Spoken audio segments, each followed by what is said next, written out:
The Adept Burden of Guilt is officially the Swiss Army knife of fusion rifles, but I don't feel like that even does it justice. A Swiss Army knife implies that it can do everything you need it to, but it's average at all those things. This is not average. It does nearly every one of these things better than any other fusion rifle, and I'm gonna absolutely blow your mind with more than one of these rolls, guaranteed. I'll give you a preview of each one, starting with the most insane. You know how everyone review bombed this weapon at first? They all stacked their stability to 100 and said this weapon was still trash and can't hit anything? Look at this shot. Look at how the bolts are connecting at this range. Now take a guess what my stability's at. 27. 27. Hello? I'm firing faster than a main ingredient, and my bolts are connecting better than a rapid fire. That's huge.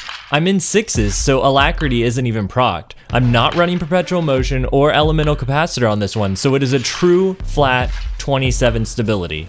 Is your mind blown yet? Okay, so that's the first way. A fast firing, deep range fusion with strong bolt connection. The second way, this one's also mind blowing. The fastest fusion rifle in the game. I'm not even kidding. It has an actual time to kill value that is faster than the fastest rapid fire frame is able to kill. That's insane.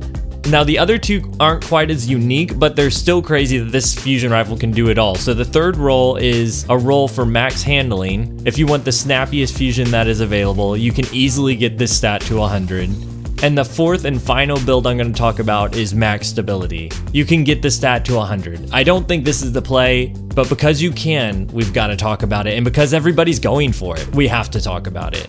Okay, before we get into our deep dive on numbers, I do want to say that there are benefits to all these. I'll never give you a flat, this is the roll you want, because every player is different. We'll be covering mainly the perks I talked about in my non-Adept review, so click the link up top or in the description if you want an overview that isn't as deep on the Adept part. It'll also cover some of the shortcomings of this weapon, like it having no accuracy perks or very average zoom, but I'm going to bypass all that in this video because we've got so much more to talk about. Okay, let's dive into the different ways you can roll the Adept, and as we do, I'll give my advice on what feels best with all that I tested, and I tested all of them. I go pretty hard, so if there's only one of these 4 rolls that you really cared about that you heard at the beginning, I'll try to link timestamps in the description. But if you stick with me through all of them, I guarantee you'll learn some stuff. Shout out to Destiny Massive Breakdown spreadsheet numbers and light.gg website for visuals. I'm going to be using both of those. Links are in the description. I'm also using Dim to kind of compare my own rolls. It's going to get wild, so let's get into it. First up, a consistent fast-firing, deep-range fusion. How am I getting these bolts to connect when so many others have failed? Are you ready? Stability is a myth. Yes, we're here, this topic, I'm doing it because it matters, and you have to understand what I'm about to say to make this fusion feel consistent. I'm being slightly extreme because stability does do a lot of important stuff, but at the same time, I have to be extreme because these results are extreme and hardly anyone is listening. I truly feel like I'm screaming into the void of the Destiny community when I say stability on fusions is not everything. In my first review, before the Adept, I harped on the ability to push all your stats to big numbers using elemental capacitor or perpetual motion, going for more range on the gun itself, and then letting the perks and alacrity boost the stability for you. I wasn't necessarily wrong. This evenly spread Adept perpetual motion and chamber compensator roll, 2 things that have stability boost, felt good mixed in with some range, but it was only ever that. Good.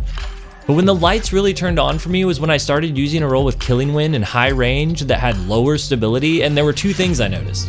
Number 1, Killing Wind is insane, which I already knew that because it extends your range and pushes out your damage fall off range, very important for fusions, much like having higher zoom. And number 2, I didn't miss the stability. I thought elemental capacitor and perpetual were going to be staples of what would make this gun shine. So I went further. I was literally out driving somewhere, away from the game, thinking about how the stability didn't matter as much for me when I was testing the night before. I thought about how a perfect under pressure Cartesian coordinate felt so good for the bolts connecting, and how you would just drag a shot over an opponent and everything would just click to the target, and this gun was kind of missing that. That's where it was struggling. And then it clicked. What makes Cartesian feel so good compared to other fusions is aim assist. I knew this. It's worlds above any other fusion at 60 compared to the others, and that helps your bolts connect. The Burden of Guilt has pretty decent aim assist, but lower at 52. All my tests with the Adept version so far had been with either the Adept Charge Time mod, because it was free charge time without less damage, or Adept Stability or Range mods to test extreme stat boosts. Whereas with the non-Adept, I was just using a targeting mod, because why not? You don't need the counterbalance because the bolts are already in a vertical pattern. But this is the Adept, we can push it further. I was going about this all wrong, I was trying to push the wrong stats. I've been hesitant to use the Adept targeting mod because it gives you a whopping -15 to stability, and that's scary. All the perks that people go for on a fusion rifle, tap the trigger, firmly planted, they all have stability boosts. But the reason people go for those perks is because of the accuracy boosts. So since my testing was showing that stability wasn't key, I just went for it. I just ate the -15 stability. Slapped on 2 fusion targeting helmet mods as well to bump up my aim assist by a total of 25 between the Adept targeting and the 2 fusion targeting helmet mods. So we're sitting at 77 aim assists. Oh my gosh.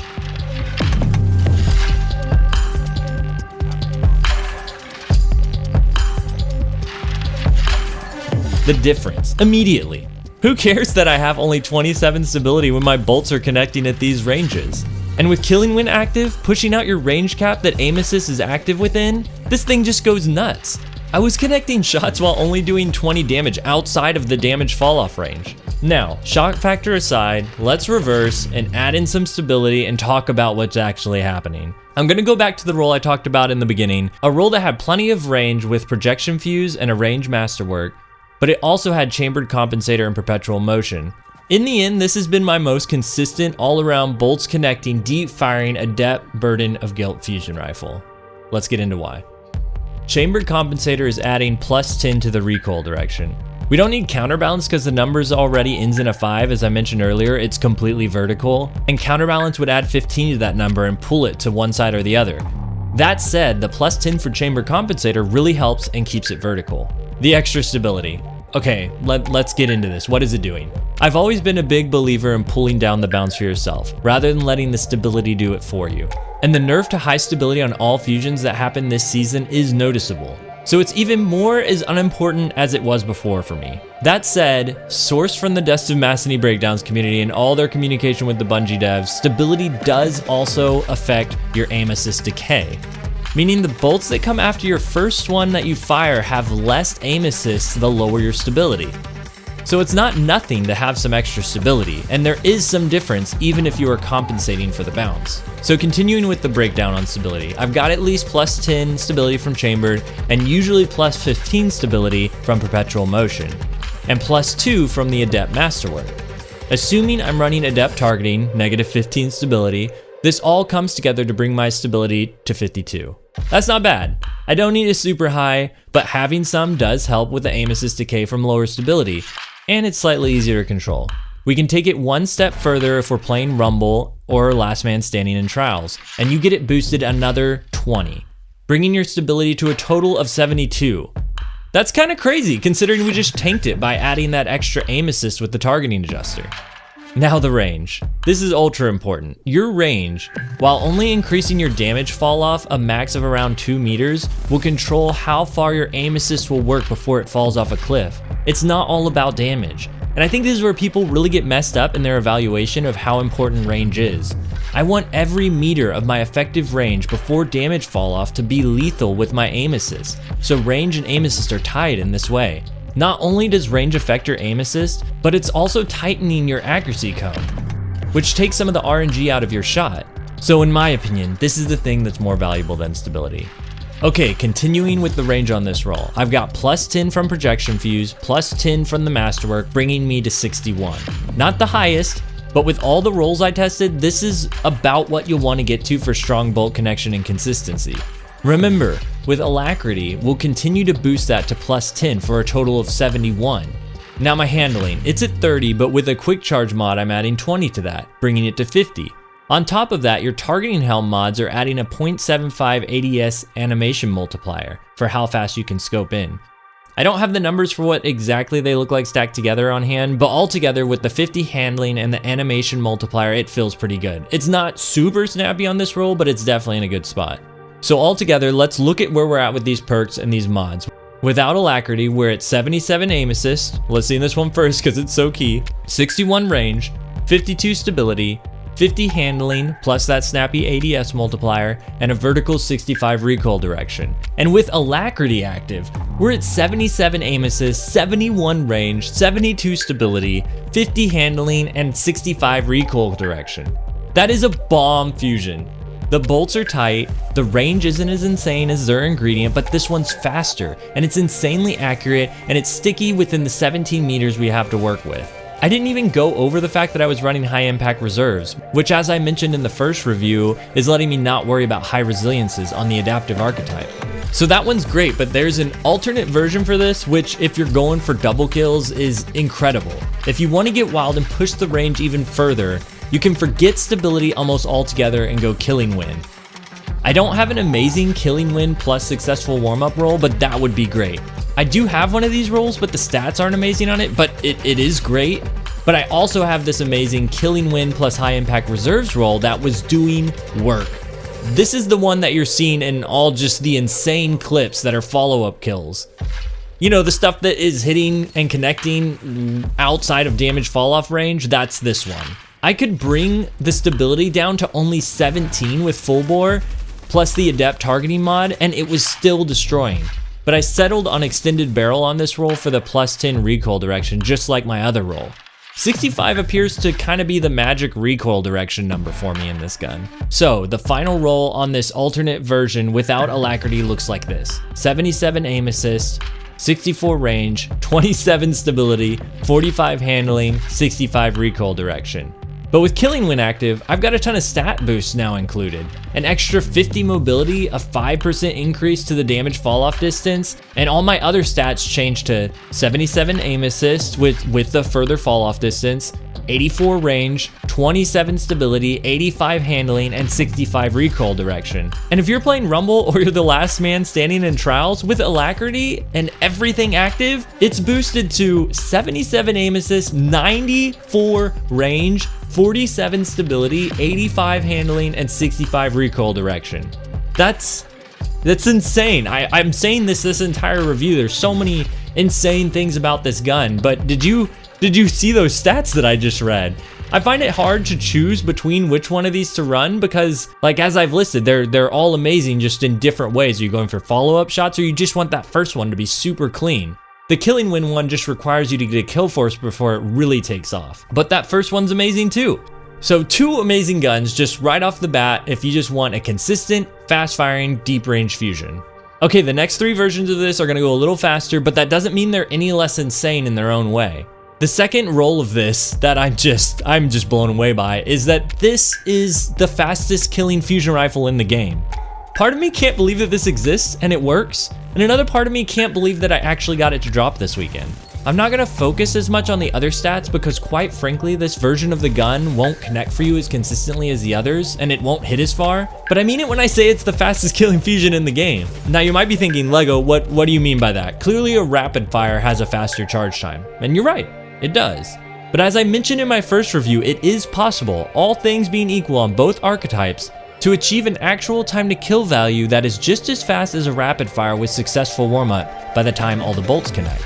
What I didn't realize in my last review, which, I mean, this never happens, but we're just going for the fastest time to kill possible, so stay with me, is that if the opponent is running 0 resilience, the Adept Burden of Guilt with accelerated coils, charge time masterwork, and the Adept charge time mod will kill in the fastest time possible by the time all the bolts connect at 0.52 seconds. This beats out an accelerated coils rapid fire with successful warm-up by 0.01 seconds. So it's very minuscule, but it is the fastest time to kill on a fusion rifle in the game. Insane. So how does it feel? I've got this one with elemental capacitor and successful warm-up that felt good. I'm not gonna say it's great because obviously you can't hit that far with it. You're sacrificing a lot to have the accelerated coils and the charge time masterwork. It felt very similar to running a rapid fire for me. You have to hit 6 bolts pretty much every time, no matter the resilience, since you're tanking your damage so much with all the charge time. but it's still really fun. It's really fast, and when you get it rolling in 6s, it's actually like really fun. Like, I get excited thinking about going on a roll with it because you just become, it's just as fast as you can hit your targets, basically. How fast can you point at them and shoot them? Because that's how fast this thing will kill from it. At least 10 meters, you know, you're hitting 10, 12 meters pretty easily. I'm curious how it would feel if I got one with Killing Wind in the first slot, or even Extended Barrel instead of Arrowhead Break to help with the range and aim assist effectiveness, but this thing is still fun. As far as my recommendation, it comes down to preference. If you want something fast and are fine with rapids the way they are, then use a good rapid. Use that god roll you have. But if you aren't satisfied with them, if you're having trouble connecting your bolts with the rapid that you used to love, and you'd rather use an adaptive while maintaining your speed, this is a really interesting option and something to look out for. Especially if you're somewhere like Rumble or your last man standing in Trials when you got Alacrity to kick in with this kind of speed. Okay, the third roll. The snappiest fusion in the game.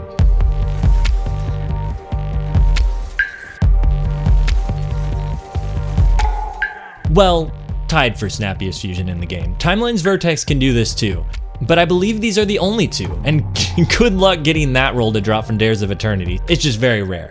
So, even if you're bad at PvP, at least you can grind out Trials rep and get one of these to drop eventually. So here we go. Here's how it works. Elemental Capacitor added again. If you run an Arc subclass with Elemental Capacitor, it ups your handling by 50. 50! The base handling for Burden is 32. That means I can pretty much run any role I want to as long as it has Elemental Capacitor, slap on a Quick Charge Armor mod for plus 20 handling, and then run an Arc subclass for that plus 50 handling, and I've got a whopping 100 handling right off the bat. All you need is Elemental Capacitor. Not only that, but if you're running your fusion targeting mods, you're also getting that ADS multiplier speed, and it's like running an S tier shotgun. It is super snappy. Now, my recommendation. This wasn't my favorite thing ever. There's still a charge time, so at a certain point, your snappy ADS doesn't matter. That said, I ran it with the fastest fusion in the game roll we just went over, and it just felt incredibly fast.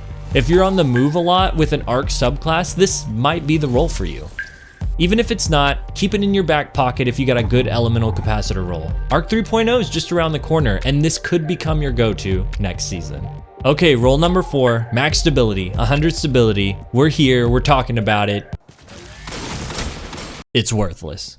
I'm gonna be brutal on this point, because this is where other content creators have bashed this thing. They built in 100 stability thinking what other fusion can do this, but what does it matter if you can't hit your shots? You can test it all day. Shoot at a wall in a private lobby and watch how the bolts line up so perfectly for you with your 100 stability, but I ask again, what does it matter if the bolts don't connect to your target?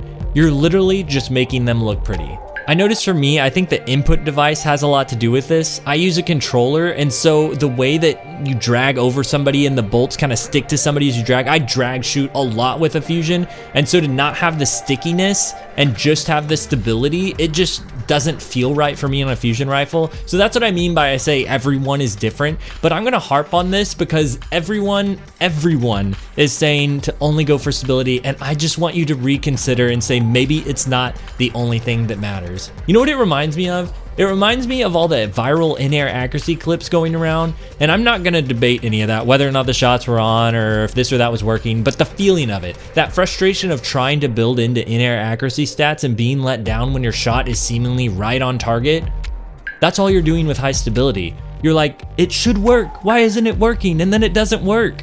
It does something, sure. Compensates the bounce, something you could do yourself. It also prevents the aim assist decay, sure. But again, what does it matter if the bolts aren't connecting in the first place? So I'm begging you, I'm screaming into the void once again, stop trying to make the fusion do the work for you. Use only what you need. That level will differ for each player. And then invest in range, aim assist, speed, handling, literally anything else. You won't regret it.